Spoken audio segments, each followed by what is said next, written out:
Ommaviy axborot vositalari va ijtimoiy tarmoqlar orqali endilikda avtomashina boshqarish huquqidan mahrum etilgan hamda avtomashina boshqarish huquqi bo'lmagan fuqarolar tomonidan avtomashina boshqarilsa, ushbu holat joylarda o'rnatilgan maxsus qurilmalar orqali aniqlanishi e'lon qilingan edi. Endilikda mazkur dasturga binoan poytaxtimiz Toshkent shahrida mana shunday huquqbuzarlik holati kameralar orqali aniqlanib, huquqbuzarlik sodir etgan shaxsga nisbatan ma'muriy bayonnoma rasmiylashtiriladi. Haydovchilik huquqisiz yoki ushbu huquqdan mahrum etilgan shaxslarning qonunbuzarliklari jamiyat uchun katta ko'ngilsizliklar keltirib chiqarishining oldini olishda endi raqamli texnologiyalardan foydalaniladi. Poytaxtimiz ko'chalarida shaxsning yuzini aniqlash funksiyasiga ega kameralar hamda foto va video qayd etish qurilmalari o'rnatilgan bo'lib, joriy yilning 23-fevral kunidan 3-mart kuniga qadar test rejimida ishlagan. Ushbu qurilmalar orqali haydovchilik huquqidan mahrum bo'lgan bir qancha shaxslar avtomashina boshqarganligi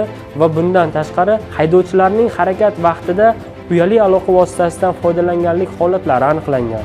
Endilikda ushbu qurilmalar qoidabuzarliklarga nisbatan onlayn ravishda chora ko'rishni boshlaydi. Hurmatli yurtdoshlar, haydovchilik huquqidan mahrum bo'lgan shaxslarning avtomashina boshqarish holati aniqlanganda O'zbekiston Respublikasi Ma'muriy javobgarlik to'g'risidagi kodeksining 135-moddasi 3-qismi bilan bazaviy hisoblash miqdorining 50 barobar miqdorida jarima solishga sabab bo'ladi.